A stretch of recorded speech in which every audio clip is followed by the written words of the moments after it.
ఆదికాండం 47వ అధ్యాయం 8, 9 వచనాలు నాతో కలిసి. ఫరో నీవు జీవించిన సంవత్సరములేని అని యాకోబుని అడిగినందున యాకోబు నేను యాత్ర చేసిన సంవత్సరములు 130, నేను జీవించిన సంవత్సరములు కొంచెముగాను దుఃఖసమితముగాను ఉన్నవి. అవి నా పితరులు యాత్ర చేసిన దినములలో వారు జీవించిన సంవత్సరములన్నీ కాలేదని ఫరోతో చెప్పాను. చూడండి, ఫరో అడుగుతున్నాడు, అయ్యా నువ్వు జీవించిన సంవత్సరాలు ఎన్ని? 130, 140 టకామని చెప్పొచ్చుగా. అట్లా చెప్పట్లా. అప్పటి తన ఆయుష్కాలాన్ని 2 భాగాలుగా విభజిస్తున్నాడు. నేను యాత్ర చేసిన సంవత్సరాలు 130, జీవించిన సంవత్సరాలు కొద్దిగానే ఉన్నాయి. కానీ ఆ జీవించిన సంవత్సరాలు దుఃఖ సహితంగా బాధాకరంగా ఉన్నాయి అంటాడు. యాత్ర చేసిన సంవత్సరాలు అంటున్నాడు, జీవించిన సంవత్సరాలు అంటున్నాడు. యాత్ర చేసిన సంవత్సరాలు 130 అంటున్నాడు. యాత్ర చేసిన సంవత్సరాలు ఏంటి, జీవించిన సంవత్సరాలు ఏంటి? పరిశుద్ధ గ్రంథమైన బైబిల్లో యాత్ర చేసిన సంవత్సరాలు దేవునితో నడిచిన జీవితానికి సాదృశ్యంగా వాక్యం పోల్చింది. నీతో యాత్ర చేయు మార్గములు నాకు అతి ప్రియములని కీర్తనలో మనం చూస్తాం కదా. యాత్ర చేయటం అంటే దేవునితో కూడా నడవటం.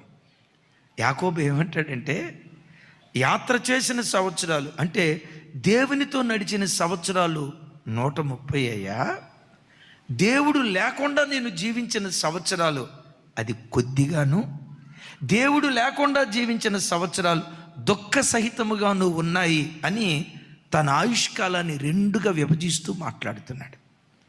ఈరోజు వాక్యం వింటున్న బిడ్డలారా, మిమ్మల్ని ఒక మాట అడుగుతాను. మీ వయసు ఎంత? 40 సంవత్సరాలు అనుకోండి. ఈ 40 సంవత్సరాల ఆయుష్కాలంలో దేవునితో మీరు నడిచిన కాలం ఎంత? దేవుడు లేకుండా బ్రతికిన కాలం ఎంత? నా వయసు 49. అతిశయంగా ఒక మాట ఏం చెప్తానో తెలుసా? దేవుడు లేకుండా 19 సంవత్సరాలు బ్రతికాను. దేవునిని కలిగి 30 సంవత్సరాలు బ్రతికాను. లోకంలో జీవించిన సంవత్సరాల కంటే నా దేవునితో జీవించిన సంవత్సరాలే నా బ్రతుకులో ఎక్కువ. దేవుడు లేకుండా జీవించిన సంవత్సరాలు 19, కానీ ప్రభువును కలిగి ప్రభువుతో కలిసి ప్రభు అడుగుజాడలను వెంబడిస్తూ ప్రభువుతో కలిసి యాత్ర చేస్తున్న సంవత్సరాలు 30. గుండెల్లో ఒక అతిశయం, లోకంలో బ్రతికిన దానికంటే నా ప్రభువుతో నేను బ్రతికిన కాలమే ఎక్కువ. ఒక్క విషయంలో మాత్రం మనసులో కొంచెం బాధ ఉంటుంది. నా తండ్రి ఇంటిలో బ్రతికింది 25 సంవత్సరాలు, నా దేవుని ఇంటిలో 24 సంవత్సరాల నుంచి బ్రతుకుతున్నా. ఇంకో సంవత్సరం గడిస్తే అది కూడా ధైర్యంగా చెప్తా, తండ్రి ఇంటిలో 25, ఏం చెప్పట్లేదు మీరు, దేవుని ఇంటిలో 25, ఇంకో 2 సంవత్సరాలు గడిస్తే ఇంకప్పుడేమంటాడో తెలుసా? తండ్రి ఇంటిలో బ్రతికింది 25 సంవత్సరాలే, నా దేవుని ఇంటిలో 26, 27, 28, 30, 50, ఎంతకాలం బ్రతుకుదాం అంటారు? 100. మీ మాట దేవుడు ఆమె నన్ను గాక. చూడండి, యాకోబు అంటాడు, నేను జీవించిన సంవత్సరాల కంటే యాత్ర చేసిన సంవత్సరాలు ఎక్కువ. 130 సంవత్సరాలు దేవునితో బ్రతికా. తమ్ముడు, చెల్లి, ఒకసారి నువ్వు చూడు, నీ వయసు ఎంతో నేను అడగను, కానీ నీ ఆయుష్కాలంలో దేవునితో నువ్వు బ్రతికిన కాలం ఎంత, దేవుడు లేకుండా బ్రతికిన కాలం ఎంత? సరే, నీ వయసును కూడా అడగను. ఒక మాట, నిన్న శనివారం కదా, 24 గంటల కాల వ్యవధి కదా. ఓ మాట, 24 గంటల కాల వ్యవధిలో దేవునితో నువ్వు గడిపిన సమయం ఎంత? బైబిల్తో నువ్వు గడిపిన సమయం ఎంత? సెల్ ఫోన్తో నువ్వు గడిపిన సమయం ఎంత? దేవుని సన్నిధిలో మోకాళ్ళలోని ఆయన సన్నిధిలో ప్రార్థనలో గడిపిన సమయం ఎంత? సెల్ ఫోన్తో గడిపిన సమయం ఎక్కువగా ఉందా, బైబిల్తో గడిపిన సమయం ఎక్కువగా ఉందా అని తూకం వేస్తే, మరలా నా వైపు చూడండి, తూకం వేస్తే నీ జీవితంలో ఏది ఎక్కువగా కనపడుతుంది? నా వైపు చూడాలి. సెల్ ఫోన్తో గడిపిన సమయం ఎక్కువగా ఉందా, బైబిల్తో గడిపిన సమయం ఎక్కువగా ఉందా? బైబిల్తోనే గడిపిన సమయం ఎక్కువగా ఉంది అన్నవాళ్ళు ఎవరైనా ఉంటే చేతులు ఎత్తండి. ఇంతమంది మధ్యలో ముగ్గురా? సరే, సెల్ ఫోన్తోనే గడిపిన సమయం ఎక్కువ ఉంది అన్నవాళ్ళు చేతులు ఎత్తండి. ఇందాక చేతులు ఎత్తలా, ఇప్పుడు చేతులు ఎత్తలా. గోడ మీద పిల్లులు, గోపీలు. గోపి అంటే గోడ మీద పిల్లి. దైవజనమా, దేవుడు నీకు ఇచ్చిన ఆయుష్కాలంలో 24 గంటల కాల వ్యవధిలో లోకంతో నువ్వు బ్రతికిన దానికంటే, సెల్ ఫోన్తో నువ్వు బ్రతికిన దానికంటే దేవునితో బ్రతికిన సమయము గడియలే ఎక్కువగా నీ బ్రతుకులో ఉండునుగాక అనాలి. నువ్వు దేవుడిని అడిగితే 24 గంటల కాల వ్యవధిలో నువ్వు ఎంతసేపు నాతో బ్రతికావు అని అంటే, దేవా సెల్ ఫోన్తో 1 గంటే గడిపోయినయ్యా, 3 గంటలు నీతో గడిపోయినయ్యా. సెల్ ఫోన్తో గడిపిన సమయం 2 గంటలేనయ్యా. వాక్యంతో, ప్రార్థనతో, ఆరాధనతో, స్తుతులతో, స్తోత్రాలతో 5 గంటలు ఇదేనో నీ సన్నిధిలో నేను గడిపానయ్యాని. జీవించిన సంవత్సరాల కంటే యాత్ర చేసిన సంవత్సరాలు అధికంగా ఉండునుగాక. దేవా కృప నాకు దయచేయని చప్పలు కొడుతూ స్తోత్రాలు చెప్దాం. ఒక ఆయన ఉన్నాడు, బైబిల్లో ఒక ఆయన ఉన్నాడు. ఆయన 365 సంవత్సరాలు బ్రతికాడు. ఎవరు ఆయన? ఈ 365 సంవత్సరాల్లో 300 సంవత్సరాలు దేవునితో నడిచాడంట. ఎవరు ఆయన చెప్పండి? చెప్పేది ఏదో పెద్దగా చెప్పండి, నా వైపు చూసి చెప్పాలి. ఎన్ని సంవత్సరాలు బ్రతికాడు? సంవత్సరానికి ఎన్ని రోజులు? 365 రోజులు. ఎందుకు ఉంటుందో తెలుసా? సూర్యుడి చుట్టూతో భూమి తిరగటానికి 365 రోజులు. అద్భుతం. నీతి సూర్యుడైన దేవుని వైపు తిరగటానికి హానోకు తన బ్రతుకు కాలం అంతా దేవుని వైపే తిరిగాడు. విచిత్రం ఏంటంటే 365 సంవత్సరాలు బ్రతికి 300 ఏండ్లు దేవునితో కూడా నడిచాడట. మిమ్మల్ని అడుగుతా, యాత్ర చేసిన సంవత్సరాలు ఎక్కువ, జీవించిన సంవత్సరాలు ఎక్కువ? ఎన్ని సంవత్సరాలు దేవునితో యాత్ర చేశాడు? పరలోకానికి వెళ్ళిన తర్వాత ఆయన ఏమంటాడు తెలుసా? అంటే దేవుడు లేకుండా 65 సంవత్సరాలు బ్రతికాడు అని నేను అన్నాను. కానీ ఆ మాటను బట్టి 65 సంవత్సరాలు దేవుడు లేకుండా జీవించాడేమో, కానీ పరలోకంలో ఆయన ఏమంటాడు తెలుసా? 300 ఏండ్లు నేను దేవునితో కూడా యాత్ర చేశానయ్యా. జీవించిన సంవత్సరాల కంటే నా దేవునితో గడిపిన సంవత్సరాలే ఎక్కువ అని అతిశయంగా మాట్లాడతాడు. దైవజనమా, నిన్నటి వరకు నీ జీవితం ఎలా గడిచినా 24 గంటల కాల వ్యవధిలో దేవునితో జీవించిన గడియలే నీ బ్రతుకులో ఎక్కువగా ఉండునుగాక. ఎందుకు ఉండాలి? ఎందుకు దేవునితో ఎక్కువ మనం గడపాలి? మనం ఎవరమై అంటే ఈ భూమి మీద యాత్రికులం అంటాడు కదా. యాత్రికులము, స్వరమెత్తాలి. యాత్రికులు పరదేశంలో యాత్రలో ఉన్నాం. ఏ యాత్ర? భూలోకాన్ని విడిచిపెట్టి పరలోకాన్ని చేరుకునే యాత్రలో ఉన్నాం. దైవజనమా, ఎప్పుడు నీ మనస్సులో ఈ మాట మర్చిపోవద్దు. ఏంటో తెలుసా? యాత్రికం ధ్యాన్ దీజియే. ప్రయాణికులకు విజ్ఞప్తి. ఎప్పుడు నీ మనసులో నేను ప్రయాణికుణ్ణి అన్న మనసు ఎప్పుడు నీ హృదయంలో నుంచి తొలగిపోకూడదు. విచిత్రం ఏంటో తెలుసా? లోకంలో ప్రయాణమై వెళ్ళే వ్యక్తి ఉన్నాడు. తాను దిగాల్సిన స్టేజ్ ఏదో అతనికి తెలిసిద్ది. ఇప్పుడు విజయవాడ వెళ్ళాలనుకున్నాడు, వరంగల్ వచ్చింది. వరంగల్ తర్వాత రైల్వే స్టేషన్ ఏమొస్తుంది? ఏమంతా విమానాల్లో తిరిగేటట్టే ఉన్నారు, ఒక్కళ్ళు చెప్పట్లా. ఖమ్మం వస్తుంది. ఖమ్మం తర్వాత మదిర, ఆ తర్వాత ఏదో వస్తుంది. గమనించండి, మదిర దాటిన తర్వాత విజయవాడ రాబోతుంది, విజయవాడ రాబోతుంది, విజయవాడ రాబోతుంది, ఇంకొక అర్ధ గంటలో దిగుతాను అని ఆ యాత్రికుడు దిగవలసిన స్థలం ఏదో వాడికి తెలుసు, ఇంకెంతసేపట్లో స్టేజీ దిగుతాడో కూడా తెలుసు. కానీ విచిత్రం తెలుసా, ఈ జీవిత యాత్ర ఎప్పుడు ముగిస్తామో, ఎక్కడ ముగిస్తామో, ఎలా ముగిస్తామో ప్రపంచంలో ఎవ్వడికి తెలియదండి, ఎవ్వడికి తెలియదు. ఇందాక మదిర అన్నారు కదా, మేబీ మదిర పిల్లలు ఇక్కడ ఉన్నారు. మీకు ఈ వార్త తెలిస్తే ఎస్ నేను విన్నాను అన్న వాళ్ళు చేతులు ఎత్తండి. ఆ తల్లి గ్రూప్ 3 గ్రూప్ 4 ఎగ్జామ్ రాయటానికి వెళ్ళిందట. 4 సంవత్సరాల పసిబిడ్డని ఇంట్లో పెట్టి ఎగ్జామ్ రాసి ఇంటికి వచ్చింది. తల్లి ఉదయం నుంచి లేకపోయేసరికి అమ్మని చూడాలని ఆ 4 సంవత్సరాల పసిబిడ్డ బుడిబుడి అడుగులు వేసుకుంటూ అమ్మా అమ్మా అని అమ్మ వైపు పరిగెత్తుతూ ఉంటే, ఆ బిడ్డను చూసి తల్లి పరుగున వచ్చి 2 చేతులు చాపి బిడ్డను ఎత్తుకుంటూ ఉంటే జరిగింది ఏంటో తెలుసా? తల్లి అలా ఎత్తుకుంటూ ఉంటే 4 సంవత్సరాల చిన్న బిడ్డ ఆ తల్లి ఒడిలో హార్ట్ అటాక్ వచ్చి తల్లి ఒడిలోనే చచ్చిపోయిందటండి. ఎంత అనుకున్నారు వయసు?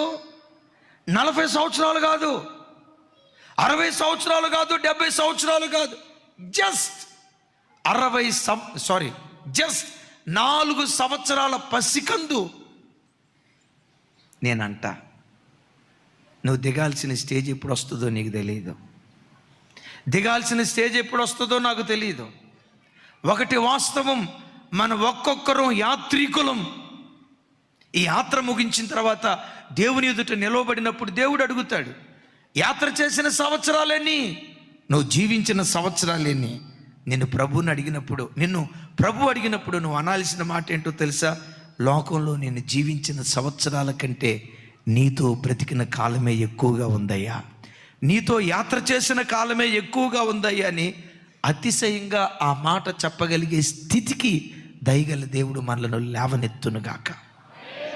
బిడ్డలారా, యాత్రికులైన మన జీవితంలో, ఈ యాత్రలో మన డెస్టినేషన్, మన గమ్యస్థానాన్ని చేరుకోవాలంటే, ఇప్పుడు ఎక్కడికైనా మనం ప్రయాణమై వెళ్ళాలంటే గూగుల్లో ఇక్కడ నుంచి విజయవాడ రూట్ మ్యాప్ ఏం చూపించు అని అంటే గూగుల్ మా తల్లి అడ్రస్ చెప్తుంది. టోల్గేట్లు ఉన్న రూటు చూపిస్తుంది, టోల్గేట్లు లేని రూటు చూపిస్తుంది. ఎక్కడెక్కడ పెట్రోల్ బంకులు ఉన్నాయో ఈ రూట్ మ్యాప్ గూగుల్ మా తల్లి అన్నీ చూపిస్తుంది. సో ఆ రూట్ మ్యాప్ పట్టుకొని మనం వెళ్తాం. కొన్నిసార్లు విచిత్రం ఏంటో తెలుసా, రూట్ మ్యాప్ దారి తప్పించింది. ఇద్దరు పిల్లల్ని ఒక బ్రిడ్జి రూట్ చూపించిందట, ఆ బ్రిడ్జి ఆల్రెడీ కూలిపోయిందట, తెలియక ఆ బ్రిడ్జి మీదకి ఎక్కారండి. జస్ట్ వారం రోజుల క్రితం ఇద్దరు యవ్వన బిడ్డలు అక్కడికక్కడే గూగుల్ మా తల్లి నడిపించిన మార్గంలోకి వెళ్ళి చచ్చిపోయారు. వాళ్ళ దాకా ఎందుకండి, నా జీవితంలో కూడా ఒక భలే విచిత్రమైన సంగతి జరిగింది. బేర్షబా మినిస్ట్రీస్ జగన్నాథపురం దైవ సేవకుల దగ్గరికి నేను వెళ్తా, రూట్ మ్యాప్ పెట్టుకున్నాను. మెల్లిగా వర్షం పడుతుంది, రాత్రి 7:30 అవుతుంది. ఓ రూట్ చూపిస్తుంది, కాలువగట్టు, నీళ్ళు ఫుల్గా ప్రవహిస్తున్నాయి. ఆ కాలువగట్టు మీదకి అట్లా ప్రయాణమే వెళ్తా ఉంటే పదే right turn, right turn, right turn, right turn, take right turn, take right turn అంటుంది. చూస్తే నది. ఒకవేళ రైట్ అనే కనుక తీసుకుంటే మీకు కనపడేవాడిని కాదమ్మా. దైవజనమ, యాత్ర చేయాలంటే రూట్ మ్యాప్ ఉండాలి. మన డెస్టినేషన్ చేరుకోవాలంటే ఏ మార్గం గుండా ప్రయాణమై వెళ్ళాలో మనకు రూట్ మ్యాప్ చూపించేదేదో తెలుసా? జీవము కలిగిన దేవుని గ్రంథం, దేవుని మాటలు. అదే మాట అంటాడు దావీదు గారు. చూడండి, కీర్తనల గ్రంథం 119వ కీర్తన 54వ చరణం. పిల్లలు అటు ఇటు తిరగొద్దు, ఎక్కడో చోటు కూర్చోండి. 54వ చరణం నాతో కలిసి చెప్పండి. యాత్రికుడనైన నేను నా బసలో పాటలు పాడుటకు నీ కట్టడలు హేతువులాయను. ఒక చక్కటి ఖరీదైన అత్యంత విలువైన మాట.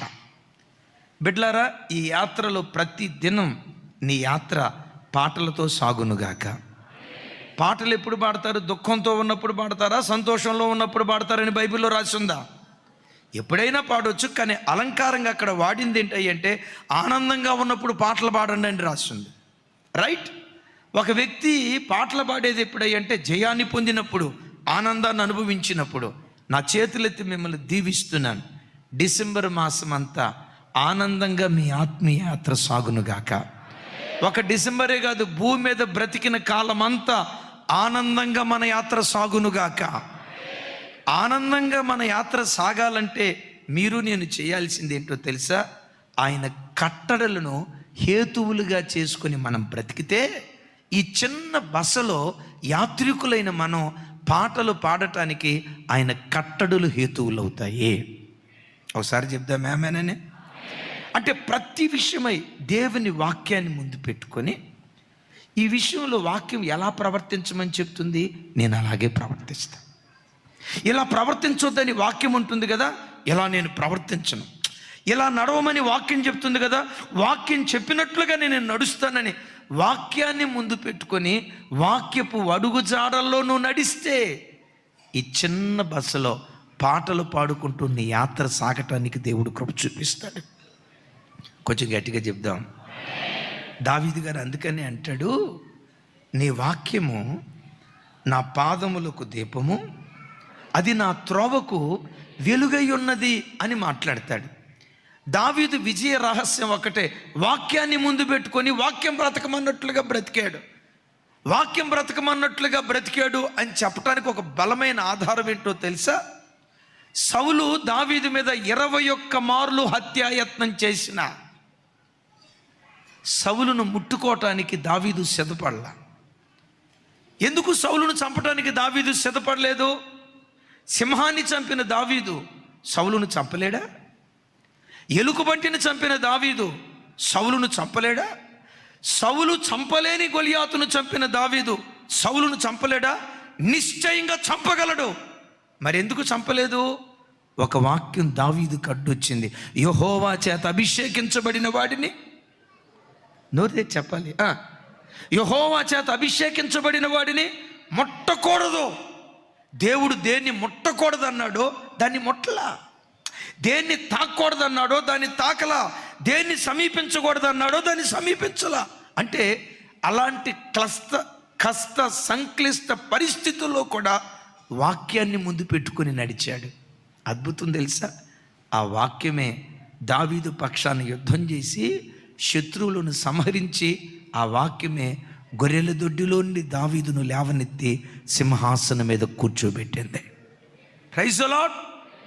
ఏ వాక్యాన్ని పట్టుకున్నాడు బిడ్డలారా? అయితే వినండి, వాక్యం వినటానికి చాలా బాగుంటుంది, చదవటానికి చాలా బాగుంటుంది, కానీ ఆచరణలోకి వచ్చేసరికి ఏం అంత సీరియస్గా చూస్తున్నారు? వినటానికి బాగుంటుంది, చదవటానికి బాగుంటుంది, కానీ ఆచరణ దగ్గరకు వచ్చేసరికి ఒక మాట. సరే, ఇది చదివించిన తర్వాత చెప్తాను. ప్రకటన గ్రంథం చూడండి, 10వ అధ్యాయం 9-10 వచనాలు.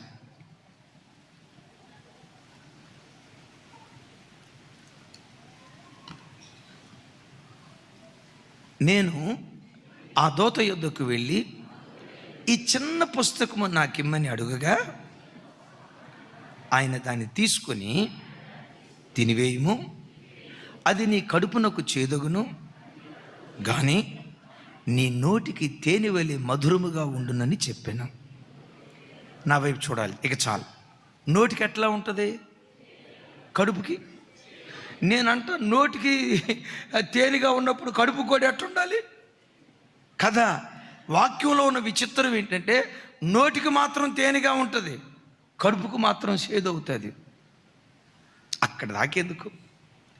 కుడి చెంప మీద కొడితే ఎడం చెంప చూపించు అనే మాట ఉంది కదా, ఆ మాట విన్నప్పుడు అబ్బా, నా దేవుడు ఎంత ఓర్పు నేర్పాడో తెలుసా, ఎంత సహనం నేర్పాడో తెలుసా, బ్రతికితే అట్లా బ్రతకాలరా, కుడి చెంప మీద కొడితే ఎడం చెంప చూపించాలరా ప్రభా, నేను అట్లా బ్రతకాలి అని అన్నావు. నువ్వు దారిని అంటే వెళ్ళేటప్పుడు ఎవరైనా నేను చెంప మీద పెట్టమని కొట్టారనుకో, 2 చెంపలు కొడతావా? అప్పుడు కోపాన్ని బిగపట్టడం చేదే, మాట అనకుండా మౌనంగా ఉండటం చేదే, కీడుకు ప్రతి కీడు చేయకుండా మౌనంగా ఉండటం చేదే. యేసయ్య అంటారు, మీరు ప్రార్థన చేయనప్పుడల్లా మీ శత్రువుల కొరకు ప్రార్థన చేయండి. ఏమని? కాళ్ళు ఇరిగిపోమనా, చేతులు ఇరిగిపోమనా, శత్రువు యొక్క క్షేమం కొరకు ప్రార్థన చేయండి అన్నాడు.